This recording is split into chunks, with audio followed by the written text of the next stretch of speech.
This conference will now be recorded. We'll go ahead and get started. It's already 2:01 according to the clock on the wall. And we're going to do it a little different than we've done it in the past. We won't call the meeting to order because of the time restrictions that we have to follow. So the regular meeting will not start till 2:56.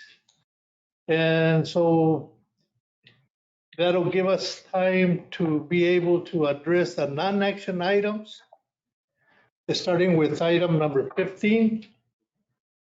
And then we'll come back at 2:56 or after and call the meeting to order to be able to address the action items. And then we'll go from there. So with that said, welcome everybody. And if we want to make sure that we have your signature on the sign-in sheet. And for the record, if you do get up and speak, we would ask that you give your name and telephone number, so we can have a record of who is speaking and so forth and so on. So with that in mind, we'll go to item number 15. Mr. Chairman, Yes, sir. can I ask, and I know it's not on the agenda, but before we get into all these deals, can we spend just a little bit of time talking about the funds that have been given to us, capital outlay for Nunop, Alliance Hondo, and Styles Field and stuff? Can we talk about that a little bit before we get into it? We sure can. Okay. Maybe Rudy, Jim not here. And anybody who parks or the city manager or anybody that wants to address the Got the chair of the Parks and Rec Commission, and Rudy, you're here representing Jim today. We've got Chad here, so where are we at on these deals? Because this has been seven months ago now that we got those funds from the state. Are we making any progress on So, ordering Mr. lights? if I could, let me start there. Let me pick up there. So these funds were awarded. We know there's $1 million awarded appropriation for plan, design, construction, and upgrade of bathrooms, concession stands, and lights for the World Championship Memorial Park, of course, Lions Hondo. That's one. We'll want to pay close attention to the language. The second one is for $640,000 to plan, design, construct, improve, purchase, and install lighting at the new Optimus Park baseball fields. There's 500,000 plan, design, construct, purchase, and install concession stands, restrooms, and scoreboards at Styles Park field. And I think that might be the one you're concerned about, Mr. Edwards. I know you're very active over at Styles Field. And the last one, or we've got two more here, $240,000 plan, replace, purchase, and install lighting improvements for athletic fields and parking lots within Roswell and Chaves County. So that's any field, $240,000. There's one that was submitted for the statuary proposal at Cahoon Park for $200,000, where the pool used to be. Design, construction, repair, and improve phase one of historical statuary garden and park, including landscaping, lighting, trail location, curb enhancement, sidewalk, fencing. And so with that being said, those are the ones that were funded, and back to that $500,000 to Styles Field. And I'll just repeat, design, construct, purchase, and install concession stands, restrooms, and scoreboards is the language of and of course, we've got, so I don't know, Mr. Edwards. I think what I was thinking outside the box, I guess you've answered my question. With parking, with the Parks Department, a lot of their equipment is real old. And one of the things I called Mr. Cabin this morning and was asking, if we could deviate from what that money was intended for, to buy some mowers to be allocated to those fields. Because one of the problems we're running into, and that we see it with the parks, their equipment is old. It's real old. They do the best that they can with it. And one of my questions is I wanted to see what the language was to see if we could actually buy some zero turn Kokonas or whatever those mowers are called, because it's hard for them to keep up with what they have a lot of land and acreage, and a lot of their mowers are used for everything from cutting out alleys and different places in the city. If we could deviate from that in the last grant, the last money we got many moons ago, we were able to buy some Polarises. And that was one of the questions I wanted to see if we could have addressed is, how do we go about getting some equipment? And I thought maybe in this grant, because we've never seen the grant, the scoreboard we knew about, the restrooms we knew about. The concession, it's in pretty good shape because we redid that probably 15 years ago when we had the fire, or 20 years ago maybe. It's been a long time. But we had the fires and our insurance paid for it. So the concession is in good shape. They just need the equipment. And I was thinking, hey, I want to ask this question. Can we give them some mowers that are basically for the parks where kids play baseball and the football? Because when you're putting all that wear and tear on those machines, they're tearing up quick. They're well not quick, but some of the tractors, they've been there 20 years, 25 years, if not longer. But James, the concession stand doesn't have air conditioning, right? No, that's one of our issues. Oh, Pepperdy? Yeah, we still got the same air conditioner 30 years ago, 40 years ago, maybe. So, I can get with Rudy and work on that, but like we've been out there and looked at the field and they've been cutting them with brush hog. hogs. We're using a brush hog on our park and the fields because we only have one mower. Well, we got legal department here that we can ask the question whether you can divert any kind of monies. Right.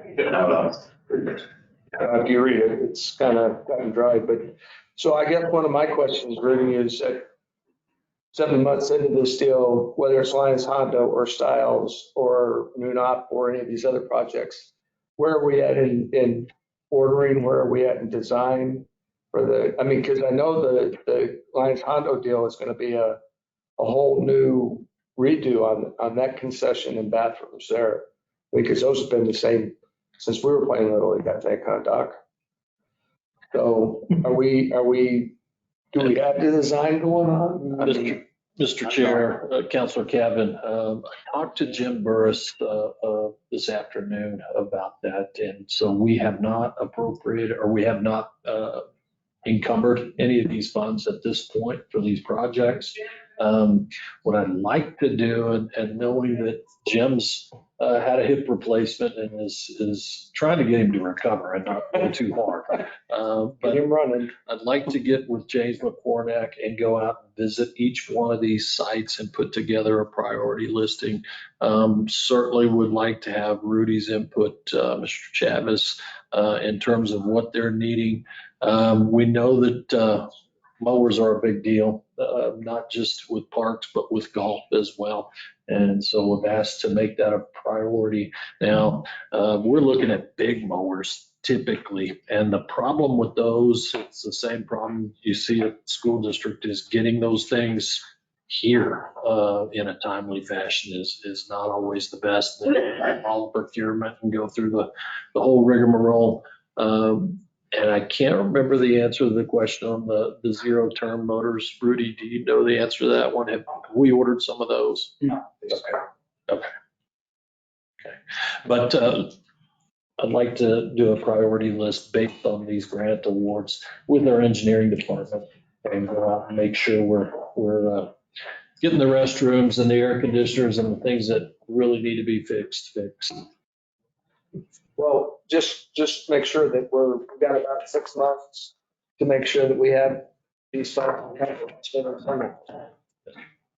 We need to look well, so don't want to send that back up north. Yeah. Oh, there's another allocation for 240,000. Yes, sir. And if I'm not mistaken, I believe when we were talking about lighting for the fields, we also were talking about lighting for the Wobo, the parking lot. Yes, sir. But somewhere toward the end of the conversation, it was determined that we didn't have to do the parking lot, that we could use whatever would be allotted for that to be used for something else. If I remember correctly. No, sir. This would be for lighting improvements specific. So we'd be limited with 240,000 to The lighting. 240,000 is for the Wobo. It's not necessarily, it could be any field in town. It's just for lighting. And it has been my understanding that you can also go back to the grantor of the money and ask for the money to be reallocated to something else. Is that something that we would be able to do if indeed we feel that it's necessary to get those mowers or whatever? I would say typically no, but there's, my understanding is that's been done in the past. Is that right? Executive, but we're happy to have. I mean, we could ask legislators. If it's limited to, if it says lighting, Yes, sir. it's probably gonna have to be spent for lighting. If it goes back to the legislature, you can reauthorize it and change the purpose. But that goes back to the legislature. And you might get it or you might not. Or you might end up losing the 200. Does it have to go back to that specific legislator? No, hey, once it's passed, it's passed. After that, you're fair game. Everything's fair game. And you don't even have to, I mean, if they just say, no, we're not gonna do it, your history. Lose it all. But there was, I know we also had a need for lighting that could be used at, Cielo Grande for the soccer kids. I think Burris had, that was in his plans, I don't think. I don't know if he's here, is he? Sounds like Sounds like he's online. on the line. Oh, well, you can't tell, he doesn't have a red shirt on, how you can tell, but, you know, He's on. but, yeah, but you on? I'm Heard the on. laugh. I'm on, Mayor. Oh, Maybe I can help a little bit. Maybe you can. You got the floor. Thank you, Counselor. I thought I had to. I'm sorry. No, go ahead, I understand when I've been Yeah. the dirt. Is it okay, Mayor? Yeah, go ahead. All right, so I know it'd be a little more difficult to look at the wording for the money that we're getting from Santa Fe. I mean, the lighting, we've got that one where it says, just lighting. Hopefully I can move some of those funds over to the soccer field. There is a line item with the Parks Department for field maintenance within the city. And maybe that's something that we could look at. There is 49,000, I believe. That was a bid for a zero-turn mower from Toro. It's a larger mower.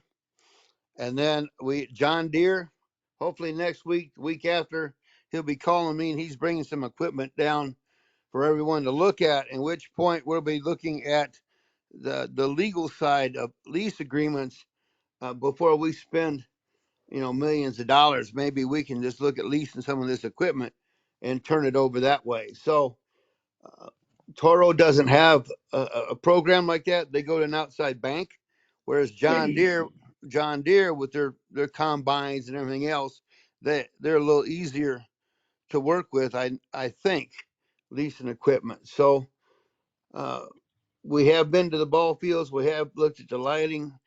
James has been out, especially at Noon Op with J&G and Musco. We've had some meetings with the folks down at Alliance Hondo on what their needs were. Had James and Mac with me on that one. And we have conversations with James Edwards also. So everything's kind of moving. We do have, I believe, some quotes for Noon Op, but we have not encumbered any money yet. And as far as equipment, hopefully we can look at lease agreements and some of that $100 and some $1,000 for field maintenance. Maybe some of those monies could be used for leasing equipment. And hopefully that helped a little bit. Thank you, Jim. Mayor, Mr. Burris, as long as you're on the phone, I'm signing some of these cemetery deeds. I'm glad to tell you your name's not on it. I'm glad you're doing better health-wise. Well, thank you. You've been looking at the obituaries. You're the only one that'll tell you that, but I am. It's good. I do appreciate that. Yeah. I'm up and around, and the wife's making me follow the rules. So we're doing okay. Mayor, got anything else? No, that's all right. Anybody else? Committee members? Chairman, I'd just say thank you for pushing this up for us. I know Mr. Edwards really wanted to talk about this, but get some kiddos. Thank you. Anybody in attendance have any comments, anything they want to say on this issue? Anybody attending online? Have any? Other than Jim? Yeah, I'm good. Then we'll go to item number 16. Skip 15. Don't skip over the line. We did 16. 15. Oh, I'm sorry. 15. Oh, discussion of purchase of farmland adjacent to the wastewater treatment plant. You know, this is one that I've asked to be on it on a monthly basis just to keep a handle as to where we're at. So do we have any additional information other than what was told to us last time? No change from last month. We're, like stated last month, it was chosen as one of the 5 ICIP projects sent to the legislature. We're gonna wait, see if we get funding in March. If we get funding in March, then, I mean, hopefully we do get that funding. If not, then we'll go into the wastewater treatment plant fund and purchase it out of the funds there. There's no change, but we will be working on contracts with Timmy Taylor on getting that done prior to that day. That way we know how we're gonna have to fund it. But we fund it now, then we can't use that money from the legislature later on. We have to wait. Okay. We're kind of at a standstill until then, but we will get the contract done before then.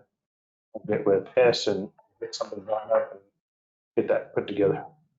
Any questions from committee members? Yes, Chairman, and just to be clear, we're just looking at one track. One track, yes. Track 2 for 780 or whatever it is. Yeah, the 7, yeah, track 1 right there. One to the east. The one to the east. The east of And the the one directly east from east of the wastewater up to Red Bridge Road. along the river, because They're both track 1 now, I see, but I know. I know which one we're talking about. Oh, yeah. Yeah, the one directly to the east. Track 1 and track 1. Yeah. You can go back to 77 acres.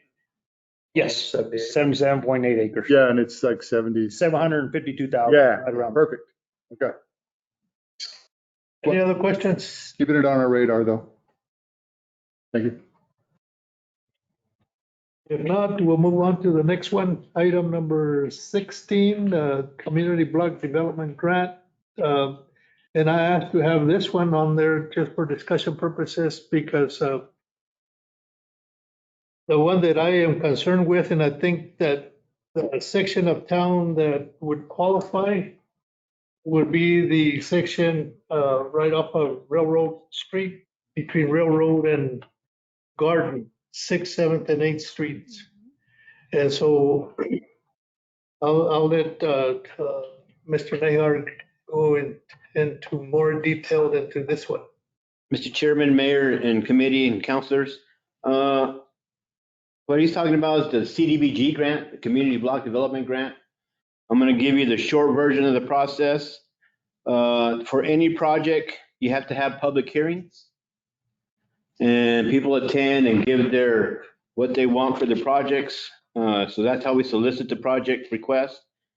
Then city council would vote based on those projects that were presented on which project would be the one that we would apply for. Historically, the funding is 750,000 max and a 10% or $75,000 match. That's typical. This is all federal money. So federal money, every year you have to send staff to go get qualified to take the training. So I would suspect there would be somebody from engineering and then somebody from the grant or finance side for the paperwork side. And then you submit the application, the state board hears it, you have to go wherever they're meeting that year and you got to present it. Typically what we've done in the past is it's a contingent, counselors, the mayor, or whoever else that wants to attend, and we go present it to the state board that's reviewing it. Of course, the more people you have there, the better they feel about it. And basically, I don't know if you ever have anybody who's done state board hearings, you're there for 2 or 3 hours for your 5 minutes. But that's part of the process. And then if the project's selected, then we start going through all the federal process, the environmental, the cultural, all that stuff is involved with the federal. So that's where it gets a little bit more expensive. Of course, engineering on something like the council chairman or Bess has asked for, sidewalk projects, that's bread and butter for the engineering part. We've done a lot of those around town on the east side. The last 2 projects that we did was Bland from Garden to Mesa Middle School, the sidewalk. And that was roughly $700,000 for a mile's worth of sidewalk. And of course, that was done in 2017. The other one we did, which was way more expensive, was when we remodeled the Boys and Girls Club. But I would suggest that just to save money on costs and everything else, we stick to civil projects. Because that's bread and butter that we can do. We just have to hire out the consultants for the historic and the cultural because we're not qualified to do that. Of course, the federal funds, a lot of red tape, and they're subject to particular documentation and audit. And I spoke to Dora Batista with the Southeast Council. All the CDBG projects that are on the board right now have problems. So what they did, they stopped no applications for fiscal year 25, and they're using all the money for fiscal year 25 to cover the overruns on the previous project. So the soonest we could apply would be fiscal year 26, but there's nothing to recruit us right now from have our hearings, get a jump on all that kind of stuff, have a resolution, get some training when they do offer it next year. But we could do the project hearings, solicit hearings, get the plans from the engineering point of view, and we would be that far ahead. And also, like any other project or any state grant, if you have shovel-ready plans, it gives you a few extra points when you go take it to the board. And I stand for any questions. Mayor?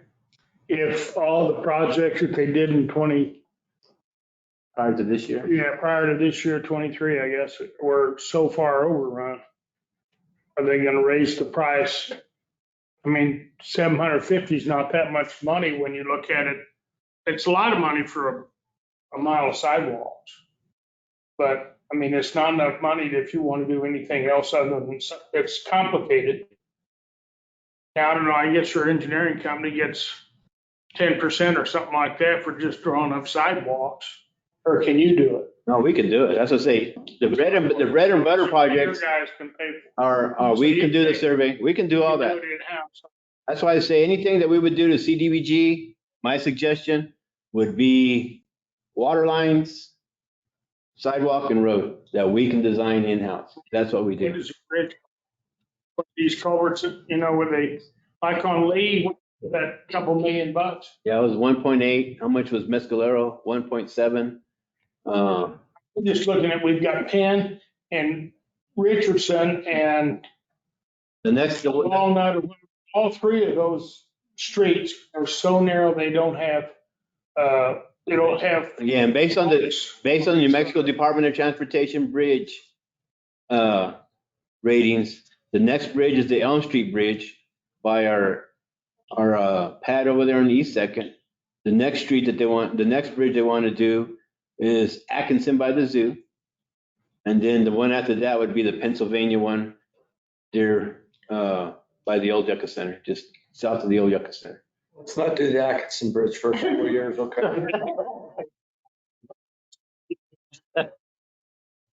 At least there's no road or utility work. No, but I mean, it is, if you look at the one Richardson on Penn and on Tilden or whatever it is, that other street on Kentucky. Kentucky's pretty. Kentucky comes kind of diagonal, goes across Kentucky and Deming both, but that bridge is really a lot. And every bridge is rated by the Mexico DOT Bridge Department. So they all have a rating, and all we're doing is actually going from the bottom up, the lowest ratings up. And those are the ones that have the lowest rating. So, There's no crosswalks or anything. And before we can put anything there with a Yucca, you've got to have better access to it where there's pedestrian traffic too.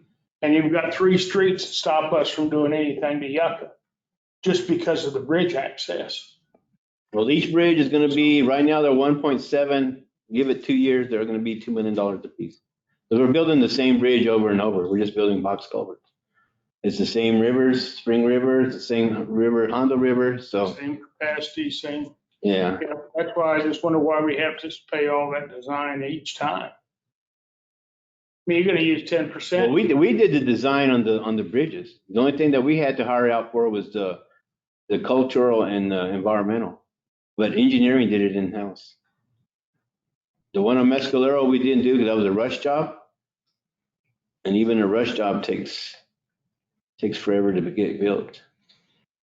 I feel sorry for Ruidoso. They're probably 5 or 6 years out to get stuff built. They got $100 million, so. There's 10 million for engineering.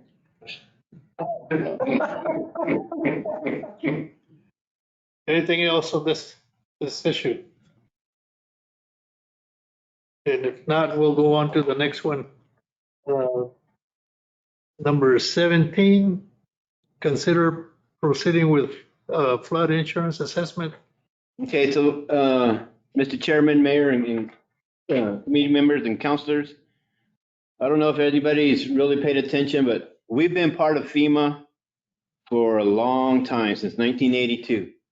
And those that live around here in Roswell, it might not seem like much, but it's a 5% deduction on their insurance, or a discount on their insurance, because what the city of Roswell does to keep up with the CRC ratings and keeping our ratings active.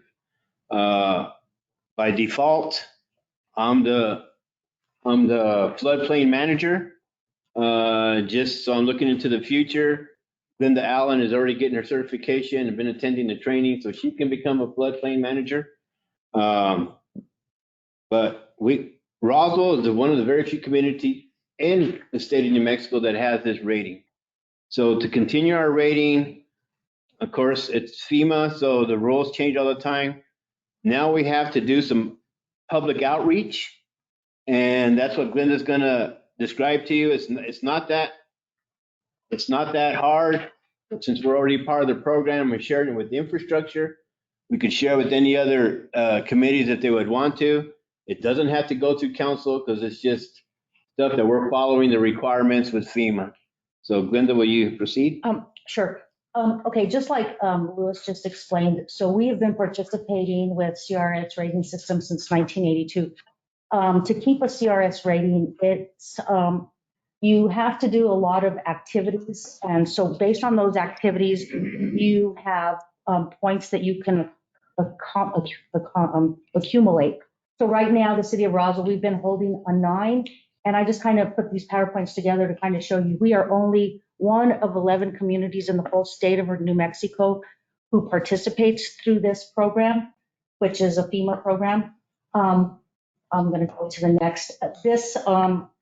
So what we're doing right now as part of our 5-year update and reassessment, we are participating in this 370 activity, which is a kind of there's a new portion to this activity, which is a flood insurance assessment. And that's what's in your packet. And that flood insurance assessment is basically giving you information about like the percentage of discount that you'll receive based on who's holding policies in our area. And that's kind of what in your packet, that's what you've got part of the packet. But I went ahead and posted it, put it on the slide here. So right now, this information we received from our ISO and our ISO person. It's basically our FEMA contact. And he provides us with this information about how many policies are in our area, how many folks are, what the premiums are, what the insurance rates are. And so this is kind of just a screenshot of that information. But I think the most important thing is to show that we're participating, we're providing this information as part of our activity to keep folks informed. Everything that you see here and more is on our engineering website under our flood insurance information. There's a lot of things that have changed with FEMA and flood insurance and CRS. We also provide flood determinations out of our office. We don't provide elevation certificates. Those all have to be done by a licensed surveyor, but we work with the surveyors to provide them all the information for flood hazard areas. And also, I kind of wanted to show you, we do now have an interactive flood map, which is part of our GIS flood gallery. I don't know how many folks know, but if you go in right now to the engineering website, we have a GIS interactive map gallery. And in our Roswell website, there's actually a link that will take you directly to those web maps. And we're continuing to work on that. That's been a project in our office for the last couple of years, our GIS. So we do have a flood coverage map that's interactive. You can zoom in, you can type in your address, you can see what zone you're at. We don't have enough time, but at some point, please go to that website, our engineering website page, and take a look at that information. And that's it. Any questions? Any questions from committee members? We also have to write yearly to all the realtors and stuff and let them know that, remind them that Roswell's part of the program, part of our yearly outreach and verification. Because we get audited every couple of years and they want to see all the records of what we've been doing. But, been doing a good job. I know it's in my tenure, Glenda's the person I've been leaning on to do this because she had an interest in this for a long time. So it's a lot. I give her a lot of kudos for keeping us. It's a lot of paper, just keeping us in terms of activities that what you have to do for activity information. You gotta go I had one of my houses, I had to get a flood certificate. Yes, sir. And you had to get a surveyor come out and say how high you can read it off your cell phone. And but it cost you $500, $700 to have that guy come out and certify your house in the flood zone. But you can read it off your cell phones accurate within foot. You just got to have a licensed surveyor to. I know. All I'm saying is that's one way to save everybody a hell of a lot of money is, and I'm not after the surveyors.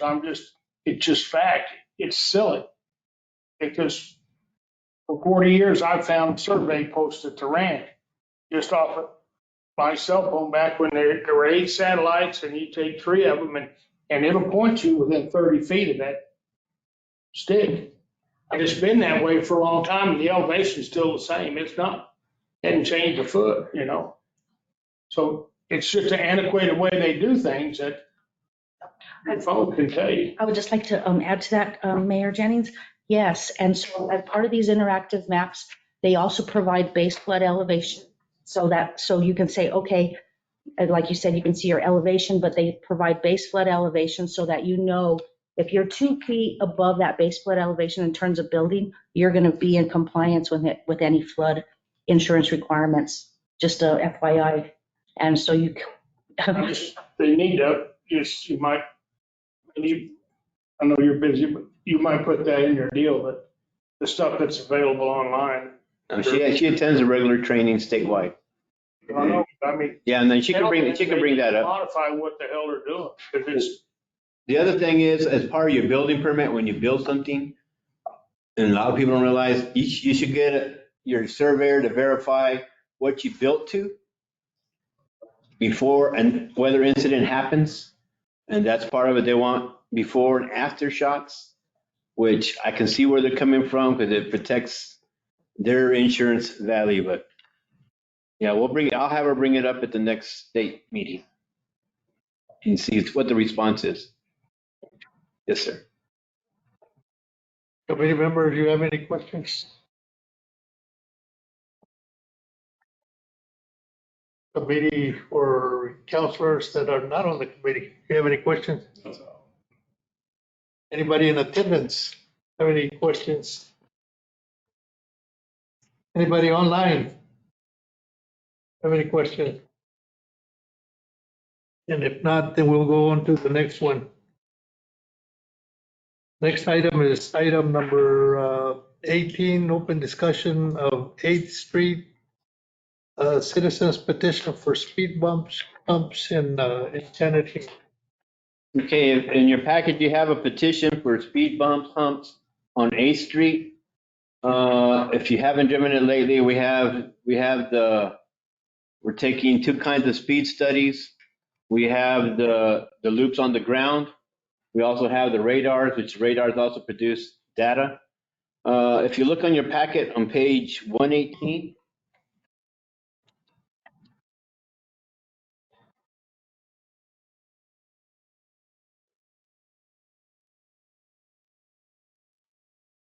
this is the first set of data that you have here. We're still collecting the other and processing the other data. But it's posted at part 30 and 35. The 85th percentile speed limit going westbound is 42 miles an hour. And then we can probably find some others. We're gathering more data. We went further to the west. There's a couple of things I want to discuss. I mean, I've also thrown in there the policy for Farmington traffic calming, the policy for Albuquerque traffic calming.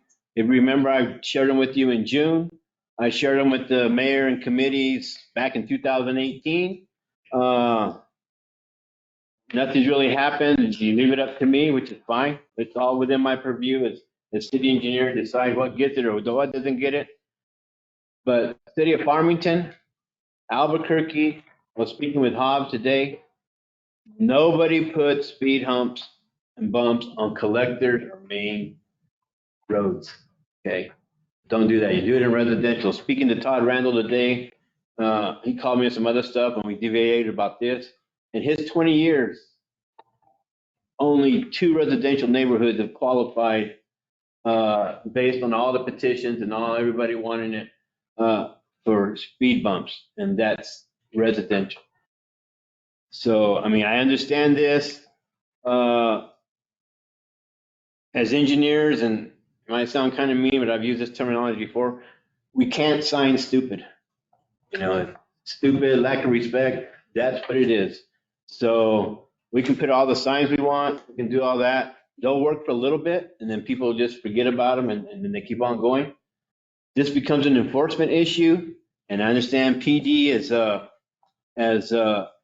they're shorthanded. I get that. With these speed studies, if you notice, if you go to the data, they're per hour, so we can tell you which the hours would be the more productive for PD if they wanted to. The other thing is what I tried in 2018. There's the virtual enforcement. We get a third party where they have the radars out there, the backside of the radar. Once you set off the radar up front, the backside takes your picture, and then you get a little letter from the third party and add to the kitty for the city coffers. Hobbs is trying to do that with their counselors as well. I know in the past, the city councilors have said no, they don't want to do that. And part of it's infringement of my rights as a driver. And as I counter, I say, well, that's an infringement of those drivers that are overstating their rights and causing problems for the rest of the citizens. So I bring this up. I mean, right now, the way I'm going, we're collecting more data. I'm going to come back with more data and show you guys what I'm going to see, how bad it is over there. And this is not, I mean, I have a list of where to send the radars because people are not respectful of the speed limit, no matter what part of town you're at. But this is the policies. If y'all want to have a policy, we could set up a policy for Roswell. If you don't want to have a policy, that's fine. I'll continue as city engineer and do what I think is right. I share my decision process with James because I would hope that he would be following up when I do leave. But it becomes an enforcement issue, and it's a tough thing. It's a tough thing when, what do you do? I mean, we can put all the signs and the speed humps, and if you read the data, of course, you got to be in there like me to read all these data and reports. All that happens, people start going to the next street over, and then it gets moving the problem over. Over the years, we've put rumble strips. They requested them twice in Enchanted Hills. We put them out there. Within 2 or 3 weeks, the neighbors had complained that it's too noisy, and they want them removed. So, there's a cost involved putting them out and taking them back off. So it's a tricky issue, but the citizens did put in a petition.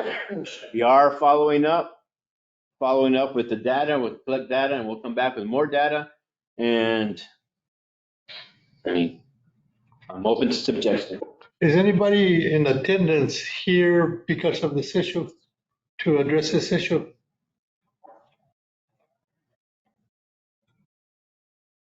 Is anybody online attending the meeting because of this issue, this particular one? Yes, not. Committee members, do we have any questions for Mr. Nahar? Anybody in attendance have any questions for Mr. Nahar? If not, then we'll go on to the next one. Let's see. Number 19, discussion and informative review of Roswell R1 and R2 density requirements. So what you have before you there, and this was requested by Councilor Arnold, what I've presented quite simply is the residential R1 and R2. And we have a little bit of a conflict between our ordinances, because it's stated density based on lots per acre, and then there's also minimum size of lots.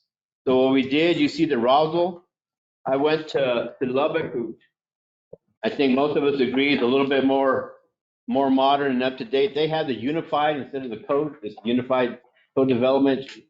Most larger cities are going to, and everybody is more or less going along the same minimum square foot of the lot. So what you have in between there in your packet, you have the low density and the medium density, which corresponds to our R1 and R2.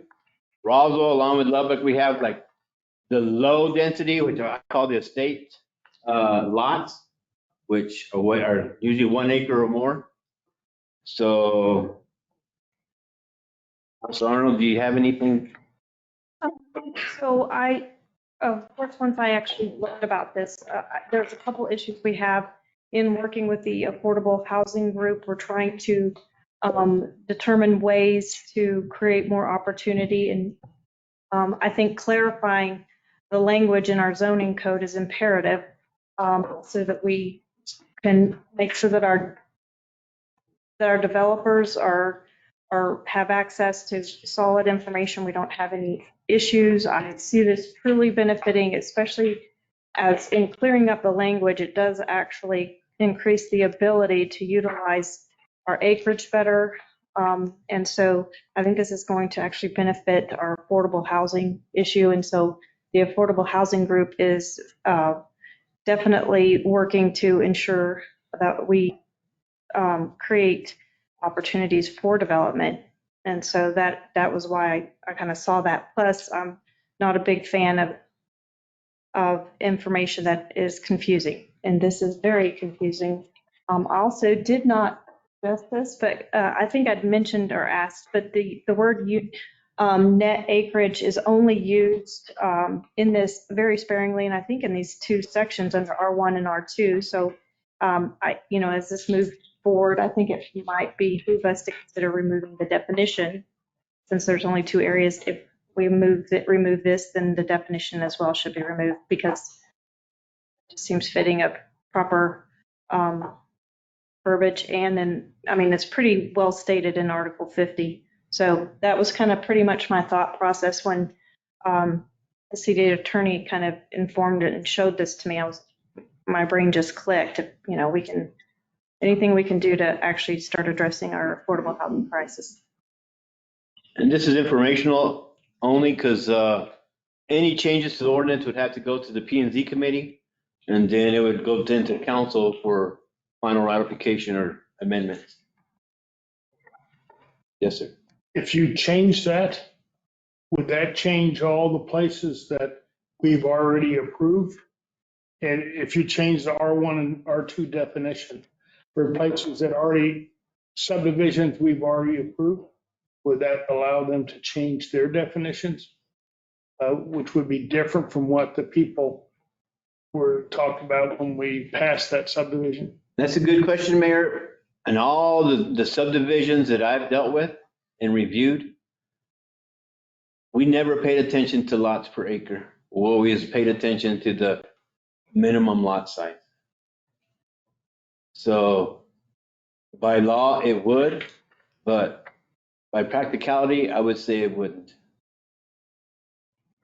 No, but if you go and you change if you change a subdivision and when we've allowed subdivisions to go in without parks and recreation areas for kids, when you add more units and you add more density, there's fewer and fewer places for those kids to play other than the street.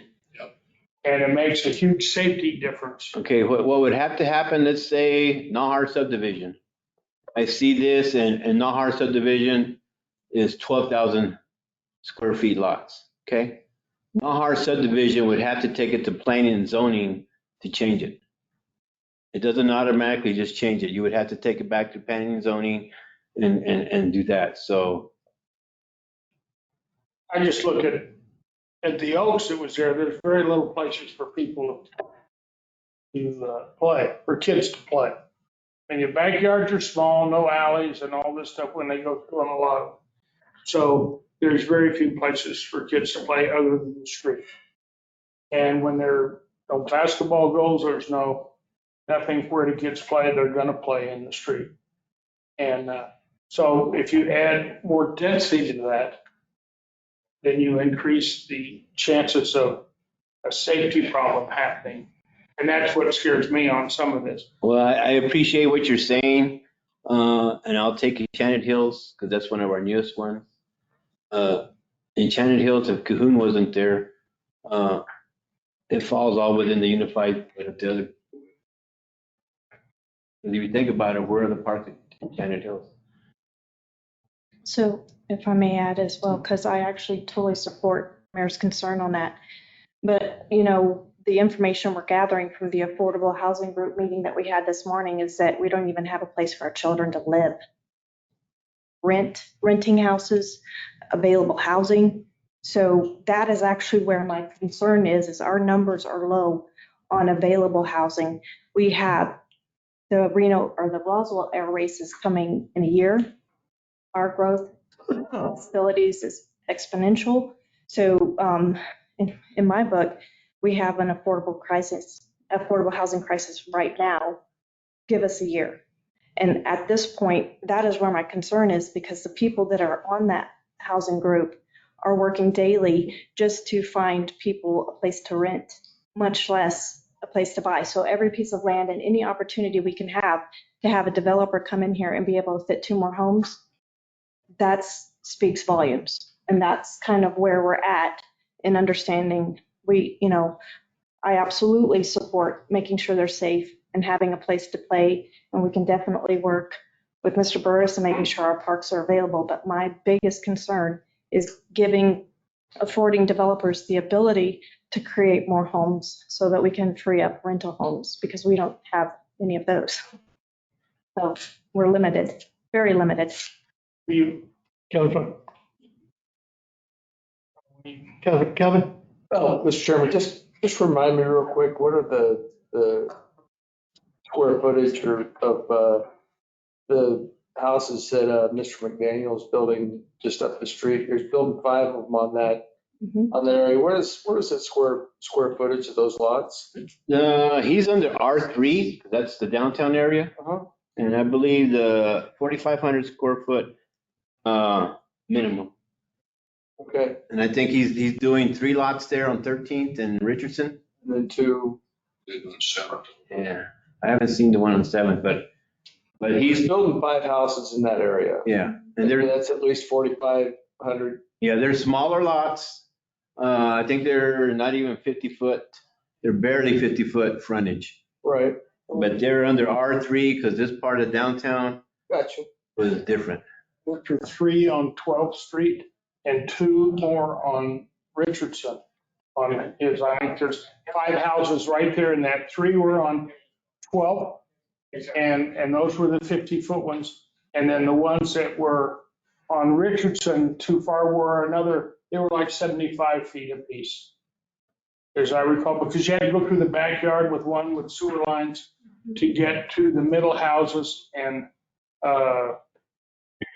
on 12th Street, you had to go through the backyards of 2 of those houses to get an easement to go into fix their sewer lines and water lines, as I recall. Yeah, and then his was just because it's the old part of town, it was different zoning. Right. And that's how he was able to do that. And so what is it that Mr. Mitchell is proposing in the Oaks?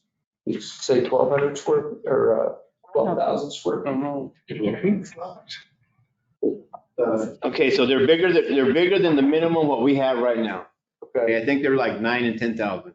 Our minimum for R1 is 6,000. We're supposedly I can jump in on that. So the rub here is that we have the design standards that are supposed to blanket the city, and 6,000 square feet is what we put there. But to actually fit in with the 5 units per net acre, you actually have to have housing that's closer to 12,000 square feet. Is that about, or is it 10,000? 10,000. 10,000 square feet. So we have 2 parts of our code, or we have one part of the code that says 10,000 square feet per subdivision, but 6,000 the minimum. So it can create oddities. By way of example, southeast corner of town, Council Marujo's district, all that R1 is too small to be R1 land. So Counselor, let's get this cleaned up, please. I'm just saying. Yeah, Well, it's a mess. I think when you look at these changes to any type of code, you need to look at the whole code. Yeah. And not just pick a Band-Aid and put a Band-Aid on here and a Band-Aid on there, and all of a sudden you've got a big Band-Aid that blows up. And everything's been Band-Aided together. I think what really needs to happen here, and it ties in to the city master plan, which is, we haven't followed, but needs to be followed, even though we need to do a new one.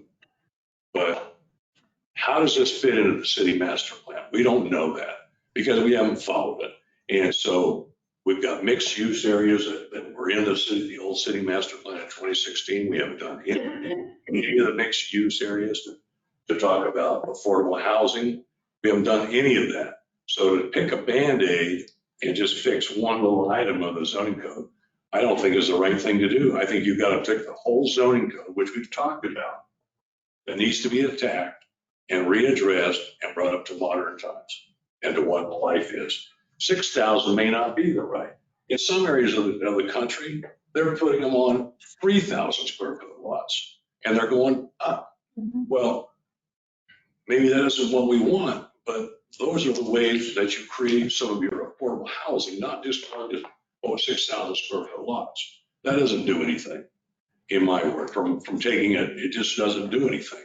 It doesn't move the needle one bit. You might get 2 lots per whatever. But I think the real answer is rewriting our whole zoning code and bringing it up to date and getting community involved, community input, and make the thing work. So let me go to Councilor Johnson, because I think he had some. Well, I've been looking at this as well, and I noticed that if we increase that to 40 lots, from 49 to what, 60, 64, if this is the one we're talking about, the Oaks, it should have like 2 different access points as well. Anything only under 49 can only have 1. So there's a few instances, a few other things that we need to look at too if they want to increase the lot. So it's more of a broader picture than just a single. So yes, please get to her. So actually, I would make 2 things. Actually, I don't know much about the Oaks. This is actually responding to a citywide issue that I've been looking at for months. This right here, and because I agree wholeheartedly with Councilman Hildenbrandt. Matter of fact, I totally give him props because I think 4 months ago he started to work to get our zoning code updated. The zoning code in our building it takes an engineer and basically a gentleman to be under to completely understand it. And so for me, we don't have time to wait for a master plan because at this point, our master plan, I don't even know if the RFP has gone out. We're talking 2-3 more years for that to get done. This language and all this is it's not changing numbers. The numbers are already here. We're actually just cleaning up law that will actually help several areas. You've got the El Toro subdivision. You have other subdivisions. And this is actually my focus is being from the south side. My focus is on the south side because that is generally the area that produces properties that are more affordable and middle income families can actually sustain those. So I'm not too worried about the north right now because the people in need can't afford something in the north. And so all I'm asking is, can we please clean up our language? And yes, the discussion I had with Mr. Eintema and Mr. Cole, and actually, it's interesting that you bring that up because I was about to just actually disseminate an email saying, can we please actually change this around and actually go in and edit our code now, our zoning code now. There are communities that do it the other way around because you can have a master plan. You can hire consultants to actually build something off the code. Utilizing Lubbock, I think when we actually started looking, when Councilman Hildenbrandt actually requested that, some of the suggestions were to take some of the communities in our state that have successfully created a productive zoning code and that have, big industrial advantages. And so to kind of take a look at what theirs is, but it's of my opinion, especially when you have the possibility of development, to prepare for that development or that growth aspect, that is something we need to be hitting now. Waiting for a master plan to be consulted out, I think would be poor judgment on our part. I think we really actually zoning code and building permit codes because our community development office is fixing to be smacked. And that is the 9 months of research I did while on the Reno Areas Committee. I looked at it from a broad spectrum of understanding what you see in Reno, and then what does that actually mean for the city of Roswell? Not just what does it mean for the constituents, but how does the city itself need to be prepared? That was the question I was asking in those 9 months. What do we need to be doing to strengthen the city to be prepared to handle a change to our environment? And one of those is, the biggest one is community development as far as zoning and building permits. And actually, this is a discombobulated legal mess. Language is very poor. It's very confusing, goes back and forth. Your professionals get confused on it. And so for me, this actually just needs to be smacked down and rewritten to be quite simple. An 8th grade education should be able to actually understand this, and we're not. Councilor Arnold, let me jump in. It is 3:01 now, so we can go ahead and call the meeting to order officially. Call the meeting of the Infrastructure Committee meeting to order, and it is 3:01, and it's August 19th. And so can we have roll call, please? Councilor Otabesa. Here. Councilor Johnson. Here. Councilor Arnold. Present. Councilor Kevin. Here.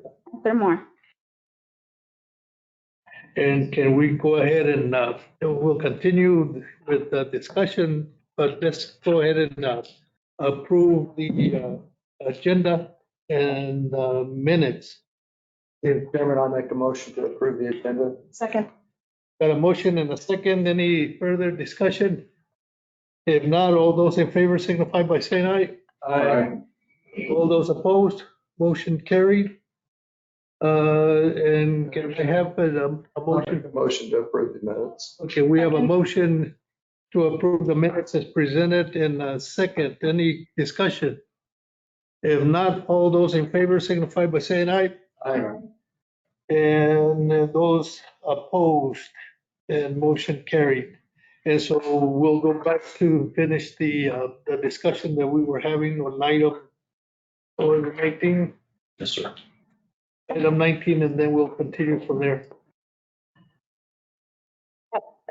You were finished? Well, I think I've made the point that we need to be looking past just little, certain areas, I guess, that are, because I'm looking at, the 30,000 foot view of moving us forward community-wide. So thank you very much. When you look about rental property and about lower income housing, one of the biggest problems you have is the fact that when you turn around and look at the laws that are out there, they favor the renter, and they do not protect the person who owns the property or the land in any way, shape, or form. And so constantly get people that have rental property that they rent, comes back, it has $4,000 or $5,000 worth of damage to it. And that takes those people months to get that back. And so you have a big, there's a big group of people that refuse to invest in rental property anymore.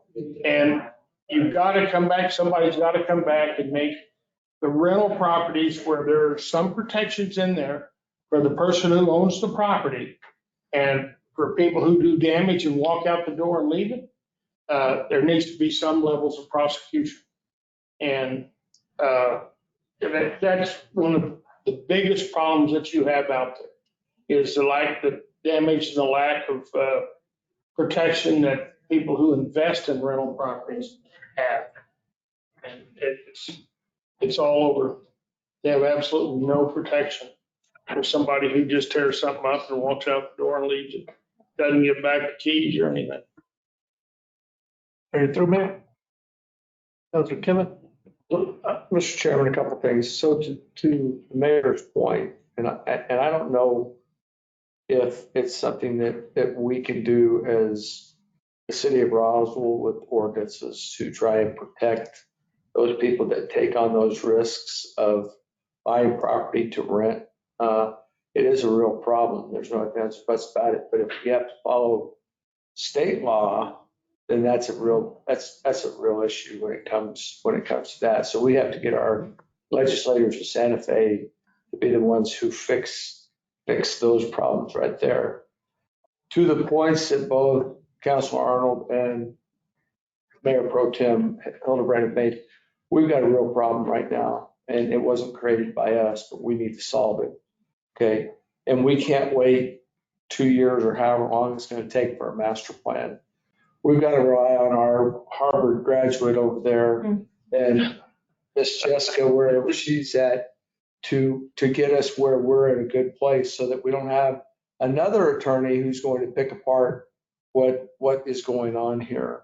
And the fact is that we're in a crisis right now when it comes to housing, whether it's affordable housing or rentals or any of those other things. And so we can't wait a year and a half, 2 years. We've got a lot of things that are happening in this community, whether it's Built Wise or the Roswell Air Races or the growth of Roswell. And that's something that we've been fighting for the last 3 decades to get Roswell over 50,000 in our population.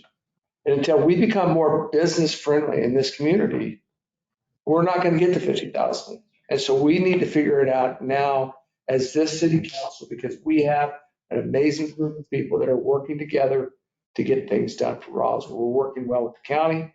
We're working well with the state. Let's get it figured out and get moving forward and not try and hang things up because we have to have this or because we have to have that. We need to make sure we get it done right, clean it up, and let's get moving forward. Plain and simple. Thank you, Mr. Chairman. And I totally agree with you. And I think we have a little over a year for the same council to be in place to be able to address the issue, because we know for a fact that when council change, you got new councilors coming in with new ideas and, some of them will not agree with some of the things that went on before and so forth and so on. And so, in my opinion, that is something that delays the process or the progress. But I think the way I see the council now is we all seem to be marching in the same direction. Same beat. And so we have like a year and a half to be able to address this issue as much as possible. Any other comments, committee members? So you think Bill Council's gonna run? I'm sorry? Bill Council's gonna run back again next time? Is that what you're saying? And they're gonna put you back in the closet? Well, I'm not running. I just got elected. He says that safely. I'm talking about the one that I coming up.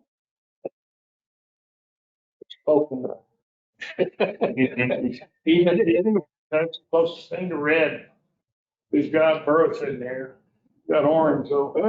He's got his Astros orange on. Thank you for wearing that one. That's No, I hate to say it, but this is our Artesia. Oh, no.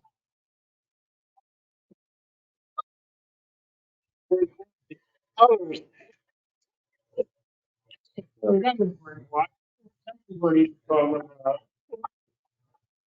Anything else?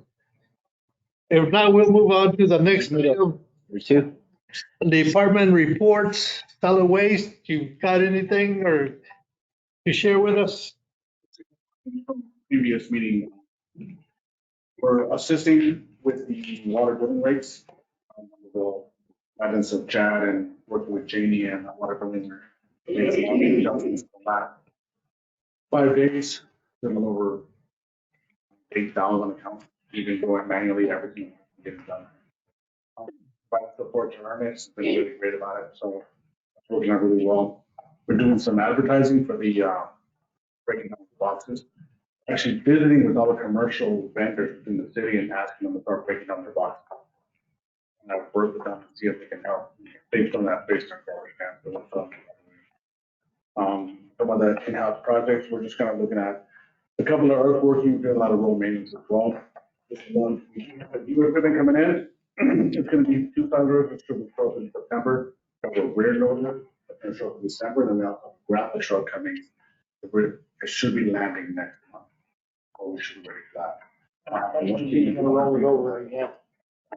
Many chair and committee members that old compactor went down.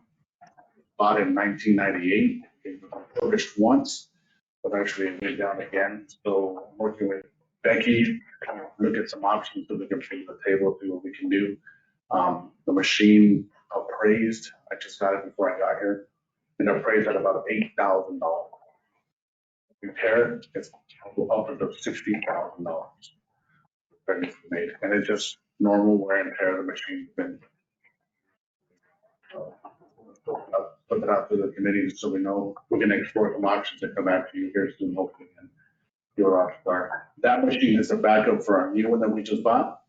So when the new one goes down, preventive maintenance, we run the backup. We do have the dozer.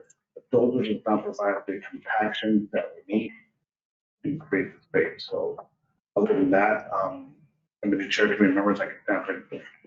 Committee members, you have any questions?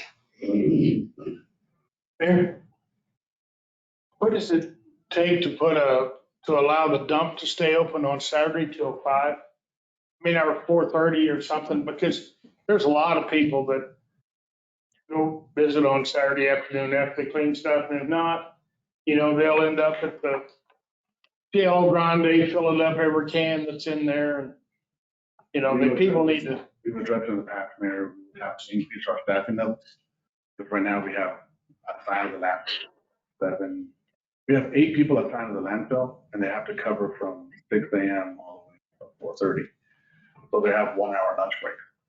So in other words, we can stay out open longer. At least 2, maybe 3 full-time staff.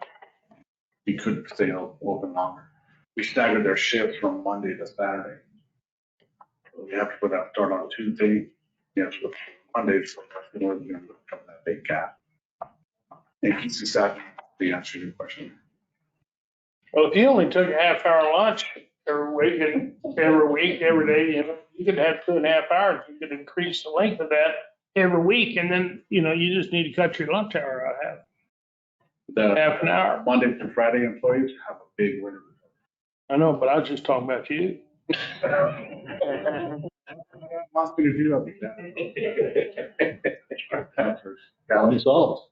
Well, that was me. Mr. Chairman, Abraham, so let me ask you this question. The trucks run Monday, Tuesday, Thursday, Friday? Saturday. And truck run on Saturday also? Saturday. Yeah, we have. Okay, what are they doing on Wednesdays? On Wednesdays, so the side loaders run Monday, Tuesday, Thursday, Friday. Right. We have grapple, we have commercial run on Wednesday, so we don't have those guys running that day. They're doing a 4-10 shift to Saturday. Right. So 50% of the staff on the collection side is off on Wednesday. Okay, so what if we move Saturday's times to Wednesday and move Wednesday's times to Saturday? Explain that a bit more. Talk about extending that shift. No, I'm just talking about changing your Wednesdays to Saturday and your Saturdays to Wednesday. We still have a pretty good flow of traffic on the landfill side. So we have 2 different sides, collection on that. The landfill side is pretty busy Monday through Saturday. Well, and I think to the mayor's deal is that, weekends, people are doing their stuff at home. They're off from work. And so being open longer, whereas everybody is at work on Wednesdays, so they don't have time to do those dumpings. So just food for thought. It'll be interesting to look at if we got people coming as well. So they need to be doing those hours. After if you look at it from the collection side, our collection staff start at 4 in the morning. So by the time the landfill staff gets there at 6:30, there's already 3 or 4 trucks already unloading and going out. So they already got a lot of profit. So we have overtime for the staff now. We can't control. The landfill staff have to work that overtime in order to cover that gap. Well, staffing level wasn't there. Yeah. Councilor Johnson. Well, I've noticed it's an observation that the grapplers, when they go through the alley and they do their pickups, it's no cost to nobody except the city of Roswell. But when you take it to the dump, it's a cost to the person delivering it. So it's what I've been watching is it incentivizes people to throw it in the alley and put it on the grappler team. I mean, correct me if I'm wrong. So you got a good point there. That kind of goes back to the antiquated ordinances that we have. Yes. It's a massive hit to the. Well, I mean, I've talked to people. I'm not going to load. We load it on their trailer in the front to take it around back to dump it in the alley for you guys. And then Yeah, it just seems like we've lost our way somehow or another. There are bigger cities that go to an on-call grapple service Mhm. built into their rate. Or actually our Rubicon system can assist us doing that where everybody would have once a month, you have so much on you can do. You can schedule breaks to go get your grapple. Unfortunately, people know those gaps. I mean, you're right. Yeah, and they do know those gaps, and Do a construction project here and then dump the waste on the alley. And I think if we, you say the Wednesday is the grapple day, open it up for delivery. Yeah, I don't know. Incentivize people to take it. I mean, it would benefit everybody. The tipping fees are set up now, it's already, it's a lot cheaper for you to bring it to us instead of throwing it in the alley. You incur a math of about cost out of tune of 1 million, 1.2 million a year from the 2022. But if a guy has 4 rental properties and he comes over there and then he has to have, he's only can go once a month with each water bill or whatever. But, that guy, if he has 4 rental properties and it's cleaning behind it, we're cleaning them up, he can only go once a week because you got to have a different bill for each time you come. No matter how many water bills that guy pays, he's got to have a different one for each time. And so, I mean, that's an incentive not to do anything. The other thing is that you have to realize too, is that when we only pick up on one side of the alley and every 4 houses, then 4 houses are walking down that alley dumping stuff out there behind their house or next to the trash can, but the poor guy who has the trash can next to his house. And so everybody dumps behind his house and he gets all the trash and he has to clean it all up because nobody ever puts stuff in a bag. And so that poor guy is going to push your can down the road. I have an answer for that, but we can talk later if you want. Whatever, doesn't matter. It's just a problem we all get. 96-gallon container solves that issue.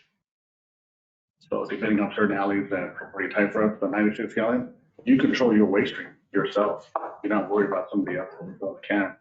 You don't got a room, you don't have that illegal dumping. We do have data to support neighborhoods that went from 300s to 96s, show a lesser amount of illegal dumping.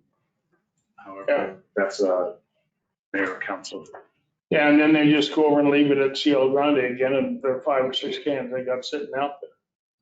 I mean, I can tell you the guy that makes the candy that did that stuff, but I mean, that's, it's just trying to figure it out. It's not easy, but sometimes I think that if anybody who will haul the stuff to the trash, damn near ought to get to dump for free.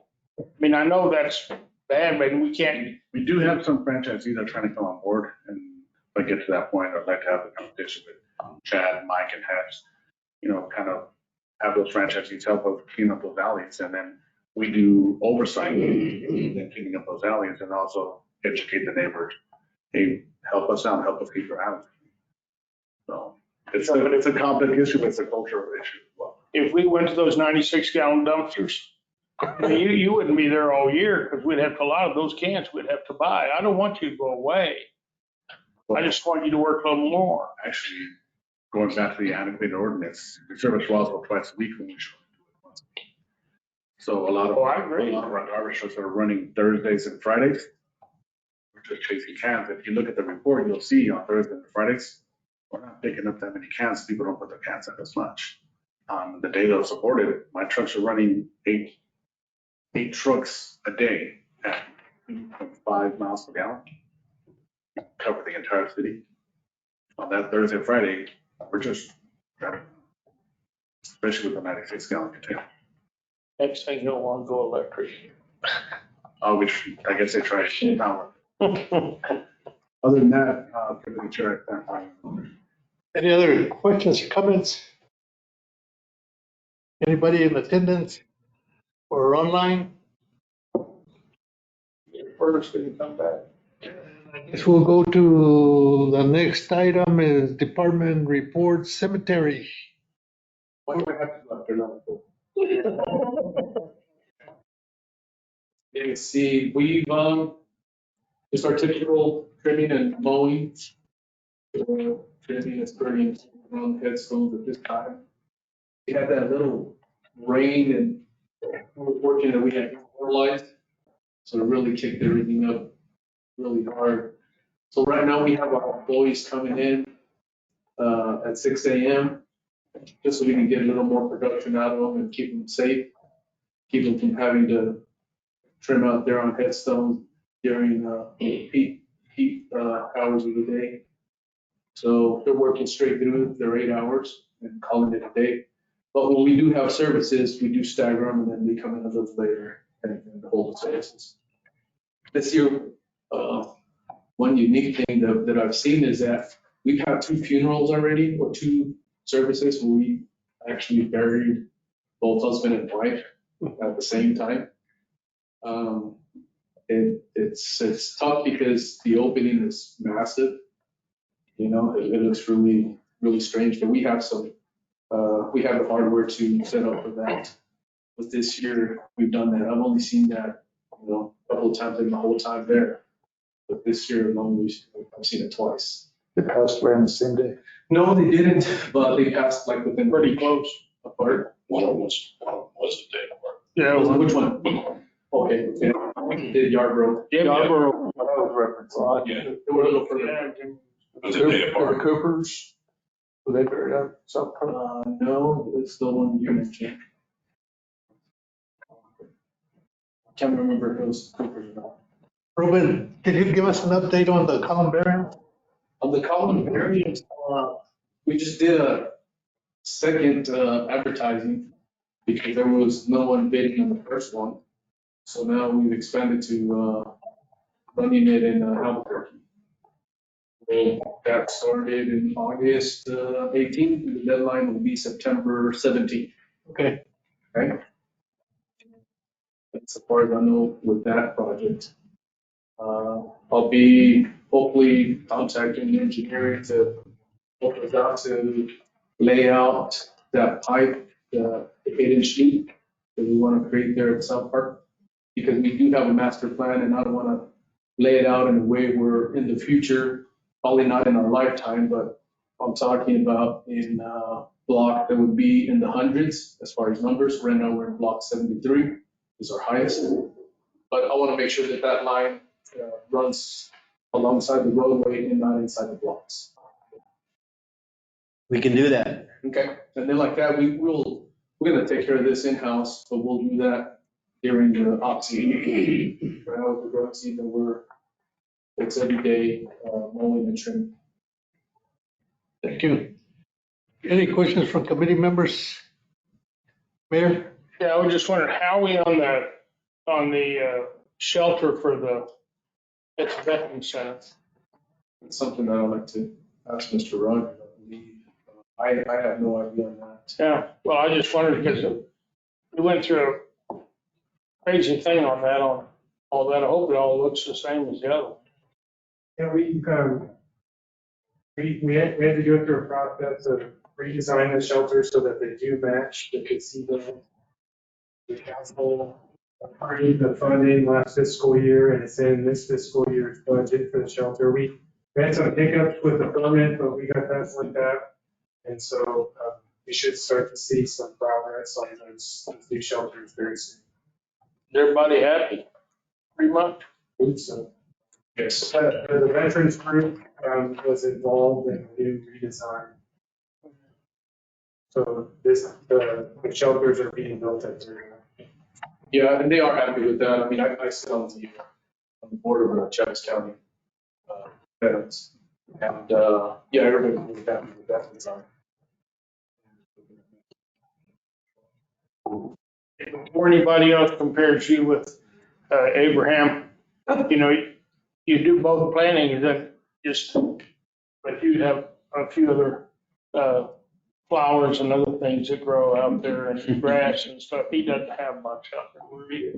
So you guys they shouldn't compare you two together with the same job. I'll put that in next year, but. He gets the bees, he gets the flies.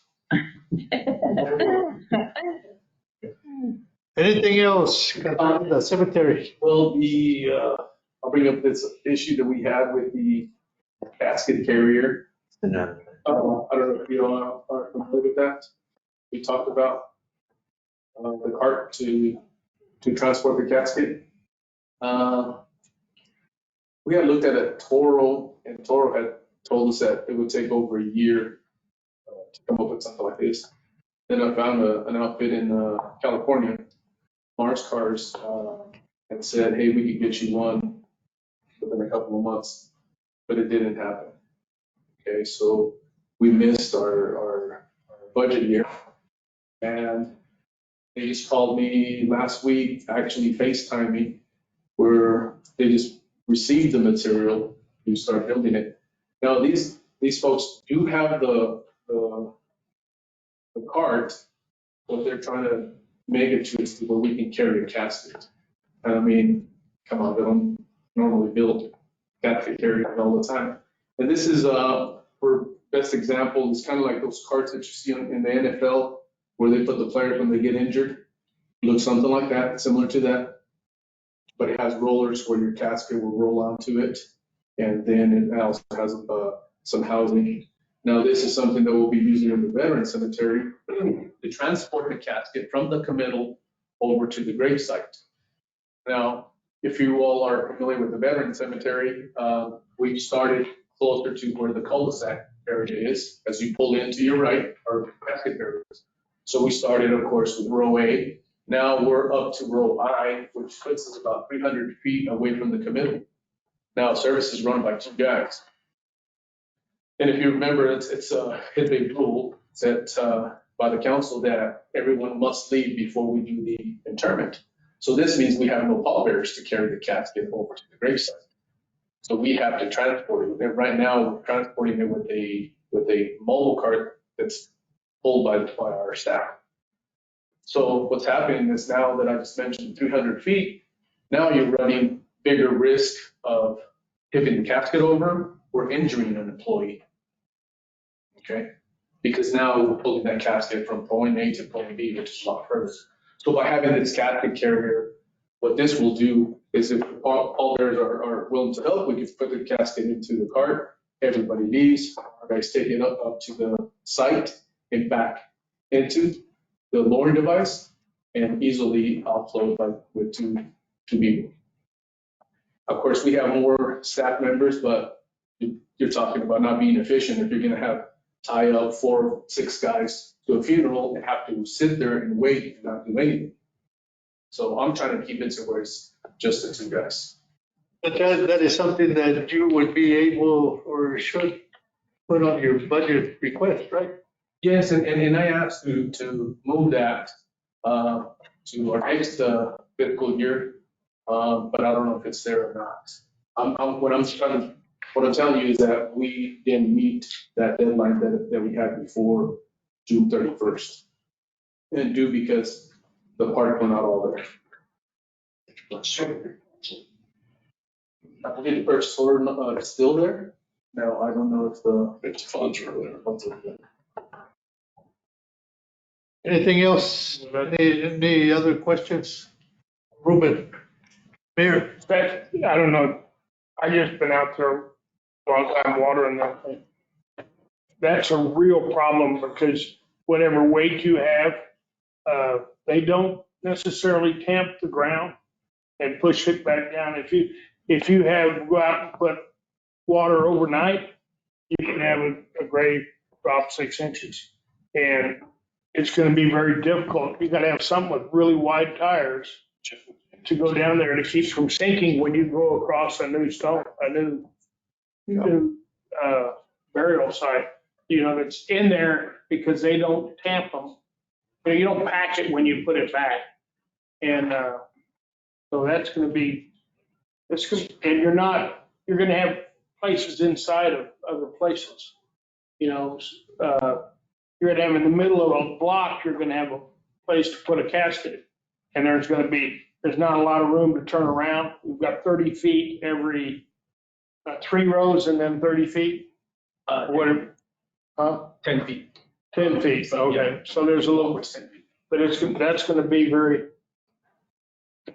Whatever you get is gonna have to be able to turn rather sharp and have somewhat wide tires, which creates another problem. Well, Mayor, in the veteran cemetery, we bury with the last one, next to the last one. Yeah, So you have that opening. Until you get a spouse. When you get a spouse, we remove those stones. That's the reason why our stones are not surrounded by concrete. They're just set in soil. So our grabber allows us to remove the stones if we need to. Yeah, but then you dig up the old one and put up the new one, or put them both in the same hole, or? Default, the spouse goes. But how do you, well, okay, well, we'll talk about it later, but, you'll have some problems once you take loose again. If there's nothing else, then we'll go on to the next item. A report on the zoo. Anybody here from give a report on the zoo? Now we'll go to parks. Rudy's here. Well, parts, just like we're keeping up with the mowing, weeding, tree trimming. It's a little bit harder without those two mowers. We're using zero turns. We got a couple from Home Depot. We're servicing them once a week so that we're able to keep them going. They're not made for graffiti. We're still having a lot of issues with graffiti on the low grades. Street, the room, some of the buildings, and of course, the state park right now is graffiti, but they're doing construction. So we haven't gone out there to repaint that. Tree trimming, we did a job for wastewater the other day, we went down, was on the way down to the building. Work on their graffiti up there on that little park out there. Yeah. So we did graffiti out there. The zoo, we've been fixing the leaks at the zoo, park bay up there. A lot of the issues up there were that they were capped. So we're starting to find the lines and redoing them. One real big one by the concession stand. There. And the parts will do. So we go in with the tiller, bring it all up it up, and also putting them all in. Whenever we get a chance with this, because of the mowing, we're putting in picnic tables and trash cans and all the parks. I do have a question for parks. I know Jim had indicated that he was working on trying to open the parking lot on the west side of the zoo. Is that still something that you guys are working on? Yeah, it was with Atkinson Construction was holding it up, and so we're trying to get that area cleaned up. In the times, because right now they open what, 10? 10 o'clock is. At 10, yes. So are you still working on trying to open up at 8 o'clock? Yeah, but with that, we still have a traffic problem. Okay. There's only one, two maintenance, and I'm not sure about the hours. But yeah, for the hours and then trying to staff for the weekend. We're having to bring everyone to that, and changing their hours. You got anything else on the part? Maybe it's a little nicer to the mayor. Committee members, do you have any questions for Rudy? So put in the part. Anybody on attendance have any questions for Rudy? Or online? If not, we'll go to the next one, the recreation. Yes, ma'am. So for the open, they're doing well. Pickleball courts open. Doing well also. We're in between sessions right now. So the next set of classes will start in September. We got our admission rate in the billiards room. And moving along. Recreation aquatics on the dry side in Careful, what we call dry side on the right side. we are starting our volleyball program. We have 16 teams there. Homeschool PE has 28 kids, which is the largest we've had in a long time. I'm excited. We're doing our mommy and me class right now, parents and me, regular swim lessons. Outdoor pool is closed during the week. Everybody went back to school. So our guard went back to school too. So we're open on the weekends until Labor Day. And the splash pads are also open. What time do they open? 11 a.m. 11 a.m. And they're still open. They'll stay open. Labor Day. And I saw that there was a tournament over the weekend, a baseball tournament, I think. In Triple SA. Okay, and how many teams? So what it was, it was a special event, which the name of the guy was. Was it, Well, okay, I believe he was associated with. Barrientos? I think it's. That is his name. So what happens is he has to get permission from the leagues that already have the league agreements, like Carlos, the softball, at Noon Optimist, if they give him permission to use their fields because they're in spring up right now. And that's already. Because they used the fields, the men's field, and then the one on the south side as well. What's the name of the little organization on the south side? Lions Thunder. Well, they're agreed for. And then East, he has a agreement for East. I drove by this weekend, I didn't see that he didn't say. There was no activity there. So, any questions for Mayor? I just got some complaints about some of the activities at the park past 10 o'clock. I don't know if you've got them or not, but people called about people using maybe the adult center and in the parks over there playing pickleball and stuff real late. Playing a lot of real noisy. Might have shut those at 10 or something. Yeah, I believe we talked to a chat and chat said we're possibly going to put some timers on the lights, maybe. So yeah, we need, and thank you, Mr. Chair, we're looking at putting some timers on the lights would probably be the easiest, most elegant solution. Cut those off at 9.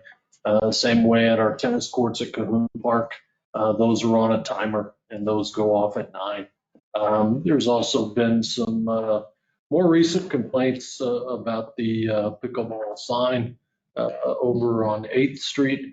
And so we'll look at maybe shifting the position of that sign on that rock structure as well.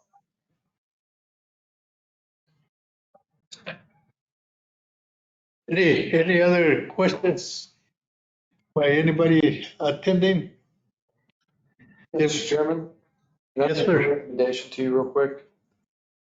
Back to agenda item 1 and take care of business before we form.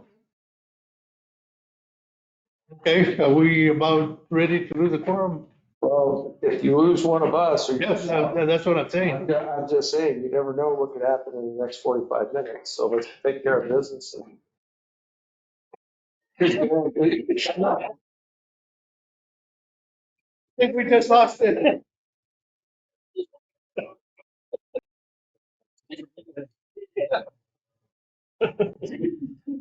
Seemed like you didn't have a quorum for public safety. That's pretty fun. And we can do that. And I apologize to the department heads that are here that were ready to present. But I think that's a valid point that if we had one more person here, we could go ahead and. You can use the mayor, right? You can use the mayor. We can. No, he can't vote. Might have to make some new chairman too. So why don't we go ahead and go back to the action items, take care of action items. We'll start with item number 2. Consider approval to place a Gold Star memorial marker at the General Douglas McBride Veteran Cemetery. Is that going to be you, Ruben? And Mac. Matt? Oh, I'm sorry. Thank you, Mr. Chairman, Mayor, council members. This item is requesting permission to place a Gold Star memorial marker at the General Douglas L. McBride Veteran Cemetery. The memorial is dedicated to honoring our Gold Star families. Loved ones made the ultimate sacrifice for the freedoms. The memorial is sponsored by the Roswell Army Club. The plaque itself is 30 inches high by 46 inches wide. There's no cost to the city of Roswell for the memorial. A picture of a sample plaque is included in your packet. We have Mr. Bob Woolley here in support of the memorial. The staff recommendation. So Willie, you want to make any comments? Thank you, Chair. We've got a pretty nice veteran cemetery out here, but I thought it would only be right if we honored those that gave their lives to do this. And there's at least 3 families involved. That I didn't know all the names. I know Ross Naylor's son was one of them. Ross, the little gal that's a real estate agent in town, and then Rodriguez, Miss Rodriguez's grandson. My son-in-law, Chris. Chris, yeah. Yeah, your son-in-law. Yeah, so, well, sorry about that, but I didn't put that together, but I know those are 3. And there was another, I want to say Vargas, but no, he might have been, he was a state police. Only 3. I used to know them all. Yeah, I know there's at least those 3. These markers have to go through the National Guard. Sandy Davis held for some reason, the Guard built resigned from me doing the summer, the Guard. So they had a special meeting to approve this about 5 or 6 weeks ago. They are going to support of it. The cost for one of these is about $2,350. If I can't raise the money, I'll pay for it. I can't raise it. But I think it's something we need. You've got other people. Pardon me? You've got other people help. Yeah. You don't have to at all. How much from the committee? Councilor Johnson. Chairman, I'd like to consider putting this on the consent agenda to place a Gold Star memorial marker at the General Douglas L. McBride Veteran Cemetery. A motion and a second. Any further discussion? Yes. Where do we make the donations to? The Garden Club has to buy it. Okay. And this is the latest. Sandy, Becky Christmas used to be the national president of Gold Star Mothers, and she was state also. She's been helping me also. So I guess I'll set up an account or something. I'd love someone to purchase it. Pioneer let you set up your account. Thank you. And you just want to head, will you head it if we just have people send it to you? I'll make the deposit, whatever. Well, I mean, I don't know. You're the head of you've been seen as the head of the whole veterans. You've done this for years. You got them the money for the roads, everything else out there. You've got them the money. And I don't want to add more to your bailiwick, but it's. I'm retired. I have time. I love it. I knew your wife would say it was all right for you to do. I wasn't worried about that. Any further discussion? If not, all those in favor signify by saying aye. Aye. All those opposed, motion carried. Thank you. Thank you. The next item number 3, resolution for the City of Roswell financial commitment for public transportation. Consider recommending the resolution to Finance Committee. Hello. Hello. thank you for entertaining this action.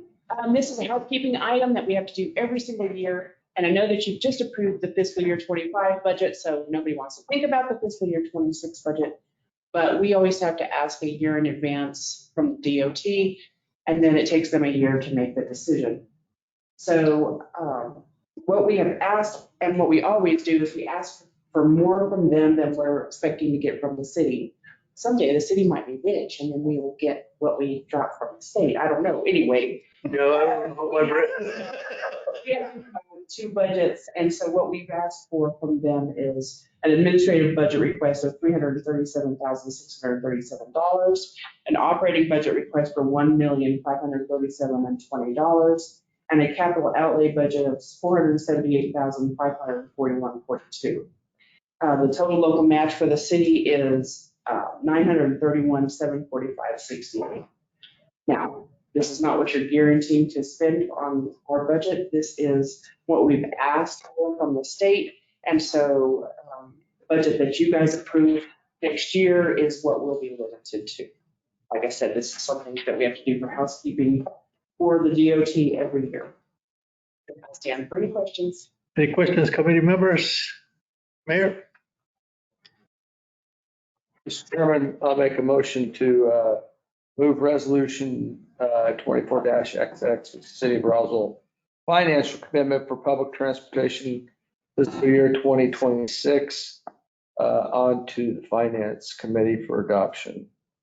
A motion. Second. And a second. Any further discussion? If not, all those in favor signify by saying aye. Aye. All those opposed, motion carried. Go to item number 4. Consider recommendation of approval of PO requested for purchase of a new streets department dump truck from Roberts Truck Center in the amount of $179,857. Mr. Chairman, this item is already on the budget. We're doing the process of taking it through infrastructure, then to finance for a double check of the approval. And we stand for any questions. So this one is going to finance as well. Yes, sir. Okay. Committee members, you got any questions? Yes. Is this one going to be equipped with I saw the lingo on here. Is it with a snowplow and? When we. Or just we didn't have extra money, so we designed the truck where those chunks. Okay, so it's just the. So it has features, the bigger PTO, the crankshaft, the front will be longer. So you can add the salt spreader and plow later? Yes, sir. Okay. Later. Thank you. That's all. Right now, they're not on. Okay. And this has gone through a price agreement? Yes, it's through the state price agreement. Okay. We. Okay. And I would, just ask that in the future, if we could put, on 7, we have the price agreement number on there, just so I don't ask stupid questions like this. Sure. Thanks, man. I appreciate it. Any further questions? Mr. Chairman. We're stupid. I'll make a motion to move the approval of PO request for purchase of a new streets department dump truck from Roberts Truck Center in the amount of $179,857 to the Finance Committee. Got a motion, got a second. Did you want to suggest that they? Any further? Consent agenda? Want to suggest it to Finance Committee? We'll go ahead and put that as a recommendation to put it on consent. Yeah, because that way we don't have to listen to Bobby. Don't tell him I said that. It'd be kind of hard when it's recorded. They won't put that in the paper. They know what, you're just poking around a little bit. You got to get him stirred up. Okay, got a motion and a second. Any further discussion? Seeing none, all those in favor signify by saying aye. Aye. All those opposed, motion carried. Item number 5. Mr. Chairman, same thing. This is already on the budget. We're going through the process of infrastructure into consent agenda for street department's patch truck. Stand for any questions. Is there any discussion? Chairman, I'd like to consider the recommendation of putting the approval of this PO request for the purchase of the new street department patch truck, and hopefully it won't get burned this time, in the amount of $281,618.35 to the Finance Committee.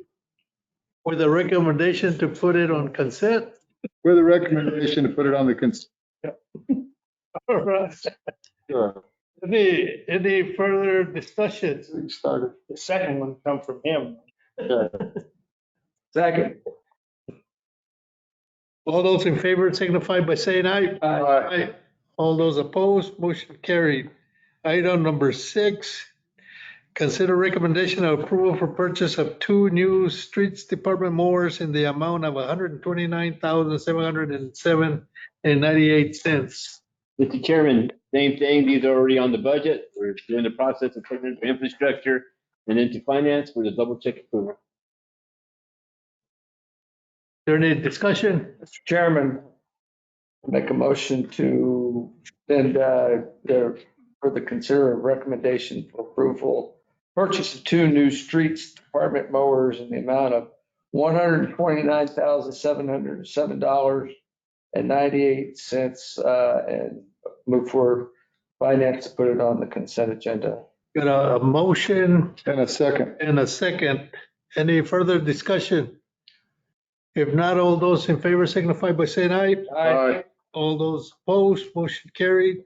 Item number 7, consider approval to purchase a 1,000 kW Cummins diesel standby generator and 1 Cummins bypass automatic transfer switch from PAX Power Generation LLC in the amount of $471,986.97, which does include GRT.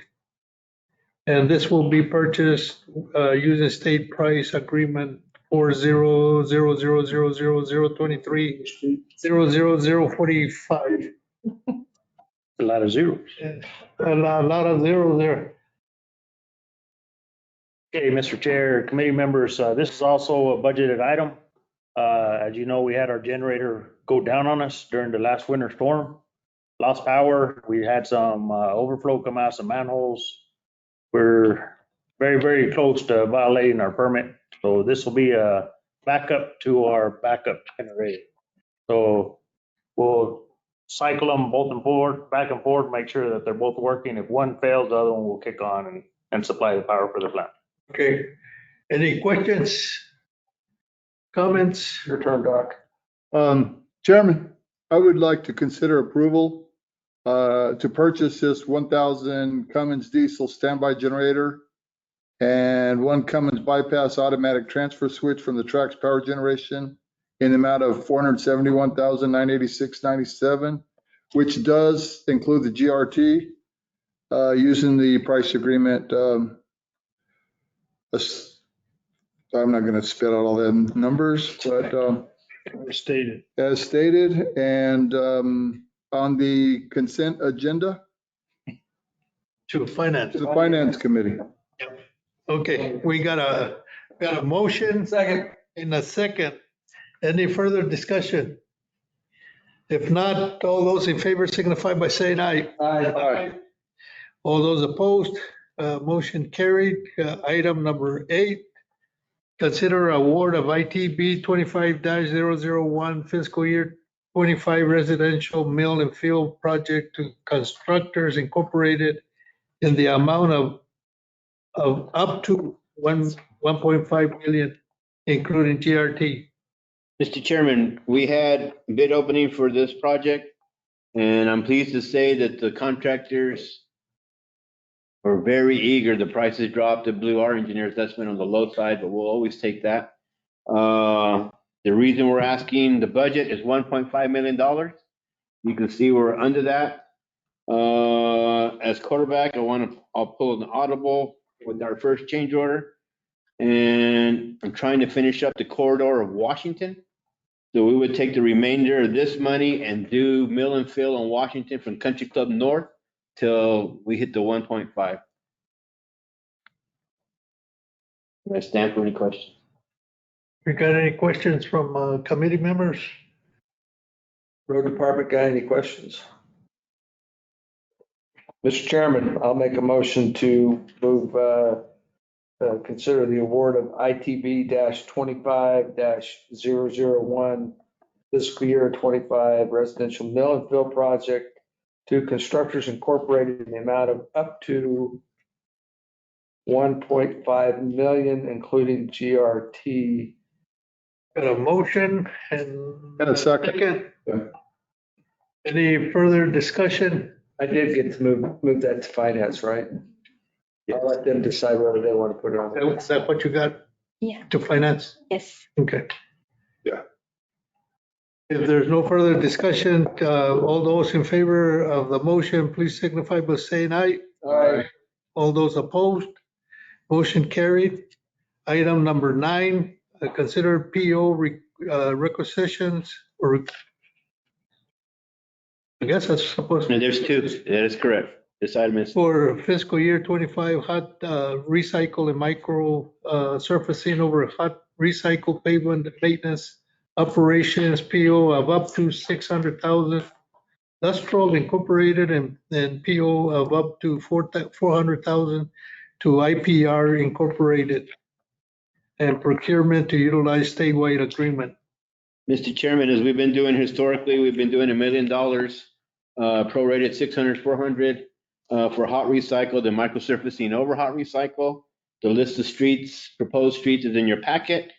And again, we're requesting that you give us permission to get POs up to budget, which is part of the fiscal year 25 budget, and send this to finance, continue the process.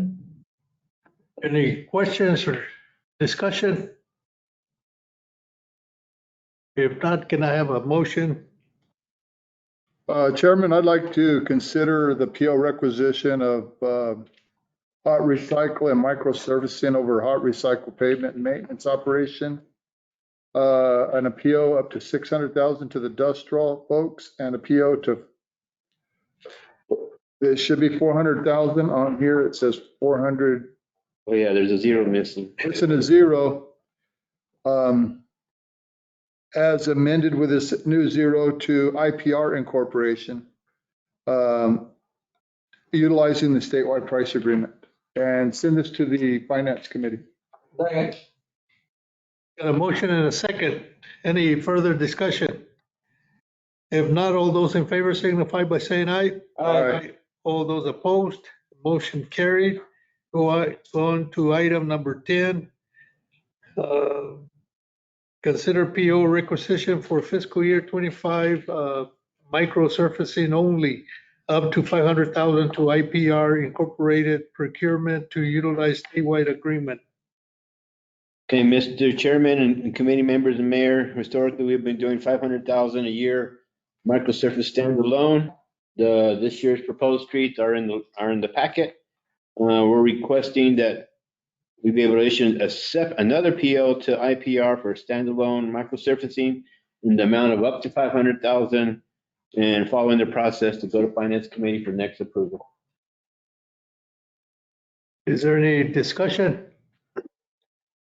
Mr. Chairman, I'll make a motion to move to finance the consideration of PO requisition for fiscal year 25 micro surfacing only up to 500,000 to IPR Incorporated procurement to utilize statewide agreements.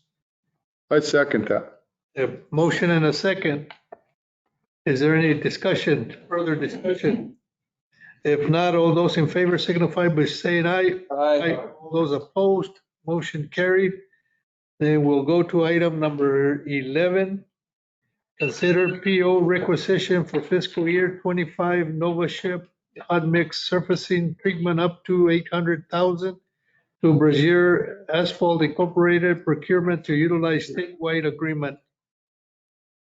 Mr. Chairman, again, this is in the budget. Historically, we've been using approximately $800,000 a year for Brazier Asphalt Nova Chip.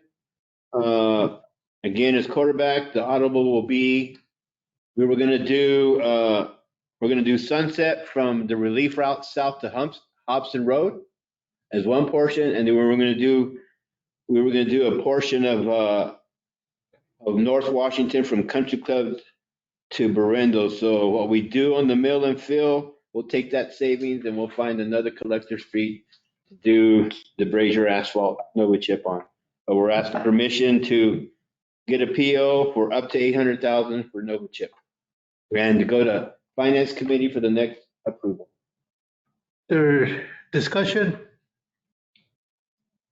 If none, if no discussion, can I have a motion? Chairman, yeah, I'd like to consider moving this to the Finance Committee.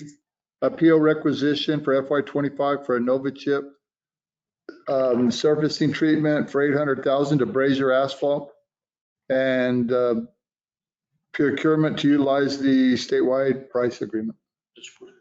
Second. Got a motion and a second. Any further discussion? If not, all those in favor signify by saying aye. Aye. Aye. All those opposed, motion carried. And we'll go to item number 12. Consider ratification of change order in the amount of $112,000 to increase PO 224-01893 for City of Roswell Safe Streets for all comprehensive safety action plan from current amount of $537,916.50 to a new amount of $649,916.50. Mr. Chairman, I'll take this one. So we're requesting a change order to the purchase order that we have for our Safe Streets for All Comprehensive Safety Action Plan. So just a little refresher background. The City of Roswell received a $650,000 award from the Federal Highway Administration for a Comprehensive Safety Action Plan back in 2023. Again, the terms of that grant agreement is it's 80% federal funds, $520,000, and 20% city match, $130,000. Friesen Nichols was retained to prepare the plan and has been working on the plan since November 2023. Last fiscal year, we spent $484,855.75, which leaves $53,060.75 remaining on our current PO. And we do currently have 2 outstanding reimbursement requests submitted to Federal Highways. This change order would provide funding for additional in-person meetings and support from Friesen Nichols through February of 2025 for possible preparation of an implementation grant submission to FHWA. Friesen Nichols would also perform some additional work around pedestrian and school zone safety. There's also some additional documents in your packet that gives some additional information, additional work that would be performed. Our current fiscal year 25 budget has a total of $350,000 identified for Safe Streets for All, broken up between $280,000 FHWA and $70,000 city. If this change order would be approved, our spend would be $165,060.75 total, as opposed to the $350,000. And total expected FHWA reimbursements this fiscal year should total almost $520,000. And stand for any questions. Any questions, any discussion? And I will say, Mr. Chairman, that the full grant was part of budget fiscal year 24 and 25. And what was that amount? 650. 650? Yes, sir. And so we're asking to finance more just to do this, these 4, 5 bullet points right here? That is correct. And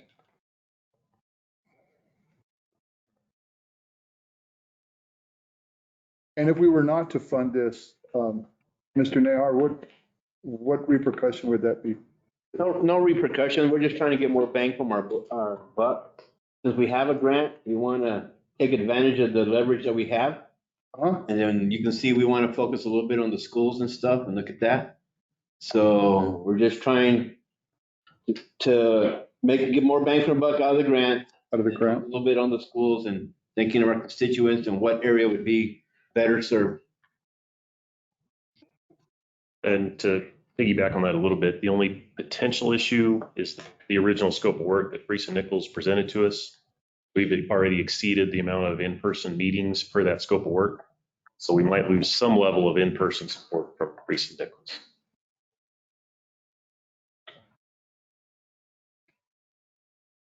Mr. Chairman, I make a motion to move finance to consider the ratification change order in the amount of $112,000 to increase PO 22401893 for the city of Roswell Safe Streets for all comprehensive safety action plans from current amount of $537,916.50 to a new amount of $649,916.50, where I know there will be much more conversation about this. Got a motion? We have a second? Second. Got a motion and a second. Any further discussion? Counselor Johnson? No, sir, I don't have. Oh, I thought you were raising your. Okay, if there's no further discussion, all those in favor signify by saying aye. Aye. All those opposed, motion carried. Item number 13, consider recommendation of award of RFP 25-001 on-call utility repair services for all proposers to establish a pool of vendors. Recommend vendors are Adame Construction, AUI Incorporated, J&H Services, New Mexico Tap Masters, Smithco Construction Company, White Cloud Pipeline Incorporated, and Woodward Enterprises LLC. Mr. Chairman, Mayor, and committee members, we did an RFP.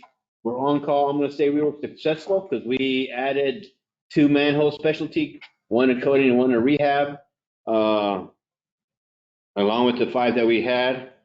There is no money on this one. Whenever there was a repair, now we don't have to bid it out or do an RFP. We just call these approved vendors, get quotes, and the best quote gets the work. And you can send this one to regular city council consent. There is no money tied to it. Okay, any discussion? Mayor? I was just curious. I know that there was been a leak in some city services and the bid, the people that caused the price, the whole thought, were told that they had, the bill would be $65,000 to fix it. And they fixed it for less than $5,000.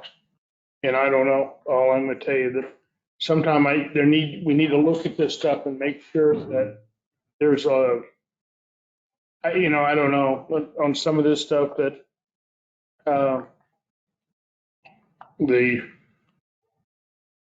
what we're fixing is truly an emergency or something when you call out somebody for emergency services. I don't know, I believe, Mr. Mayor, you're referencing the country club leak that happened a year and a half ago. And the country club caused it because they failed to call in and locate. They did man up and they took care of it. And of course, when a private entity pays a contractor, they don't have to get the wage decisions. They don't have to get all the other stuff that we have to do. And just the wage decisions automatically adds 25-30% to the bill. But we have to go by the state law in New Mexico Workforce Solutions. So any PO over 60,000 has to have wage decision. That's part of it. Well, I just Over 50 bonding. Yeah. So when it's a private person handing up, it's a whole different story. Chairman, if I may, but on the mayor's point, at least we should try at our lowest level to try to repair it. And if it exceeds our threshold, Well, basically what happens if it's utility, if the guys can fix it, they'll fix it. Gotcha. If the guys can fix it, with this, we ask those that are capable of doing that type of work, give us a quote. We give them the services, they give us a quote. The difference is with this, we can get a turnaround in a week on a quote. And then. Oh, I know. I have not a problem with this. I'm just saying, as long as we at least give our forces a crack at it and We definitely do that every time we go. We'll probably repair anything in-house that's possible because the weight. Just from experience, you know, anytime they see that big R on the side of the truck, they're like, they add that extra zero on there. And, I know, I mean, I just want to be fair to people. yeah, that's, And we agree. I mean, that's not. but this price agreement is ultimately Yeah. perfect for the situations and we'll benefit from it. I'm just checking. Immensely. So, and We it's, try to save a buck. I believe in Port Ward engineering. Further discussion? Chairman, I would like to consider recommendation of the award of this RFP 25-001 on-call utility repair services to all these proposers. And recommend the recommended vendors and send this to the consent agenda for the city council. Motion. A motion and a second. Any further discussion? If not, all those in favor signify by saying aye. Aye. Aye. Motion carried. And the last action item that we have is considered number 14. Consider recommendation of award RFP 25-002 on-call professional services to all proposers to establish a pool of vendors. Mr. Chairman, similar to the utility, we went on call for architectural and engineering services. I don't even want to say all these names. All I can say is that I've never seen so many respondents to proposal. We now will have 23 professional services vendors to get quotes from, depending on their specialty. So we've got architects, landscape architects, tank designers. We have all sorts of stuff. So now we can go over there, see who's there, get quotes, let them fight it out with the pencil, and the sharpest pencil gets to work and just can go to consent, regular city council. Discussion? Mr. Chairman, I'll make a motion to move to the regular city council consent agenda. Recommendation of award RFP 25-002 on-call professional services to all proposers to establish pool vendors. I second that motion. We got a motion and a second. Any further discussion? If not, all those in favor signify by saying aye. Aye. All those opposed, motion carried. And so now we can continue with the department reports. And I think we left off on item number 25, transit. So transit tried some software and it didn't work for our situation in Roswell. So we discontinued using it and so you can see that we had, on our report, we had quite a few more rides for them shut down. Working on the on-demand service that's at Main Street, the bio program, we're working to put rides. Yeah, the picture of the bus, so it looks different from the no parking signs and make it stand out. Also, to establish airport shuttle service so that no matter what time the airplane comes in, we actually catch a ride into town, like calling an after hours number when we've got a phone. That'd be good. Nice. So that nobody gets stranded at the airport. Perfect, yeah.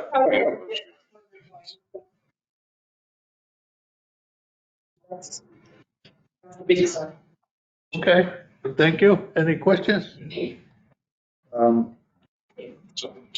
want to ask Will when he gets out, but Well, Ernie, they want to ask you a question. I don't know excuse me. Temporarily did. Well, good thing is we didn't need a court. Okay, no questions for Becky?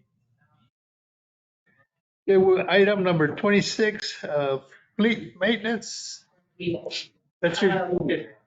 That's a major. Okay. Do you remember that we're going to get your car here in the fall? So we'll start working on a list of vehicles that we start to go in. Should make our lives a lot easier, because right now we have one charge, and we send the buses down there and two or three. They just kind of keep switching. Any questions? Yes, Chairman, I have one question. I noticed your fleet repairs. What is your annual fleet budget? If you don't mind me asking. 2.3, 2.5 for all departments. For all departments? What is that number again? It's on the report. No, not the monthly, but the annual. Yeah, it's on the. Oh, it is on there? Okay. 2.3, 2.5. 2.3, 2.5? Okay. Any other questions? Thank you. If not, let's go to department reports, streets. Mr. Chairman, on behalf of Street, Special Electronics and Engineering, our reports are in the packet. We stand for questions. Any questions? On streets and special electronic In engineering. and engineering. And I would assume that facilities, central control, water maintenance and transmission and wastewater plant. There's no report, so I'm assuming. There's no reports in the packet. If you guys have any questions on any of those, I can answer any questions. Abraham, you have a. Committee check I'm here in place. Please, if you see. purpose of. Facilities maintenance. Oh, facilities maintenance. Okay, I'm sorry. Anybody have any questions, facility maintenance? And if we don't have any further questions, then we'll go to our last portion, public participation. Anybody in attendance have any questions? Anybody in attendance online? Have any public participation? I just saw this. And if not, and without any objection, this meeting is over at 4:17. Meeting is adjourned.